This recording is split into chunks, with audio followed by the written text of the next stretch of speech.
Hello बच्चों, let's see the question. The question says, find the area of parallelogram whose adjacent sides are represented by the vectors a vector equal to 3 I cap plus j cap plus 4 k cap and b vector equal to minus I cap minus j cap plus k cap. So the key concept for this question is, our key concept for this question is area of parallelogram, having area of parallelogram having adjacent sides A and B is equal to determinant of यानी magnitude of A cross B vector. तो ए vector भी given है, यहाँ पर B vector भी given है, तो हम क्या करते हैं, ए क्रॉस बी वेक्टर सबसे पहले कैलकुलेट कर लेते हैं। So a cross B vector is determinant, और फर्स्ट रो में यहाँ से आता है i cap, j cap, k cap. Second row में ए के कंपोनेंट्स के कोएफिशिएंट आते हैं, दिया जाएगा 3, 1 एंड 4। और थर्ड रो में आ जाएगा बी के कंपोनेंट्स के कोएफिशिएंट 1, -1 और 1। इसको अपन सिंप्लीफाई करें तो इसका जो वैल्यू है वो आ जाएगा आई कैप मल्टीप्लाइड बाई, यहाँ से आता है this multiplied by this minus this multiplied by this, तो 1 मल्टीप्लाइड बाई 1 यानी 1 - -1 मल्टीप्लाइड बाई 4 यानी -4, ऐसा।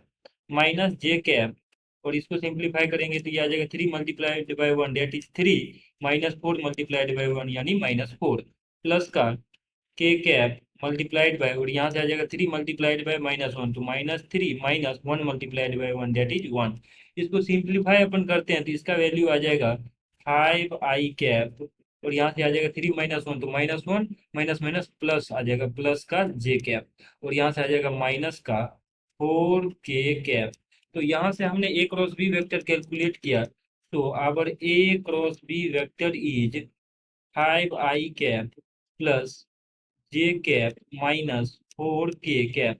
अब क्या करते हैं, हम ए क्रॉस बी वेक्टर का मैग्नीट्यूड अगर कैलकुलेट करें, so magnitude of A cross B vector will be equal to root over इसके कंपोनेंट के कोएफिशिएंट के स्क्वायर के सम लिखने होते हैं, तो ये आ जाएगा 5 का स्क्वायर प्लस 1 का स्क्वायर प्लस -4 का स्क्वायर। तो इसको सिंप्लीफाई कर लेते हैं तो ये आ जाएगा हमारे पास रूट ओवर 5 का स्क्वायर 25 प्लस 1 प्लस 4 का स्क्वायर आ जाएगा हमारे पास 16। इसको फर्दर सिंप्लीफाई कर लेते हैं तो यहाँ से आपके पास आ जाएगा रूट ओवर 5 + 1 6 प्लस 6 12 का 2 रिमेनिंग 1, और यहाँ से आ जाएगा 1 + 1 2 42 आ जाएगा 42। तो रूट ओवर 42 आ रहा है यहाँ से a cross b. So area of required parallelogram को सिंबलिकली हम ऐसे लिख लेते हैं, तो area of required parallelogram will be equal to root over 42। तो यही हमारा रूट ओवर 42 स्क्वायर यूनिट यहाँ पे आ जाएगा, रूट ओवर 42 स्क्वायर यूनिट। तो पैरेललोग्राम का एरिया जो है हमारे पास वो आ जाएगा रूट ओवर 42 स्क्वायर यूनिट। यही हमारा आंसर हो जाएगा। Hope that you understood it. Will best of luck.